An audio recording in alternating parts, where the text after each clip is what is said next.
Located nga pala to sa Barangay Bukal. Beside, malapit siya sa school. Pag nakita nyo yung school, tapos may makita kayong tent, yun, sabi na yan. Kaya tara, subukan nyo na. Maraming salamat po. So ito yung kanilang mata at utak. So ito yung kanilang Paris magnet. Ito yung kanilang overload worth 120 pesos. Only rice and drinks.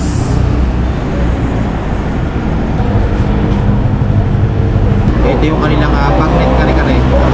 Only rice and free drinks na yan. So ito yung kanilang mata utak worth 80 pesos lamang. Ayan.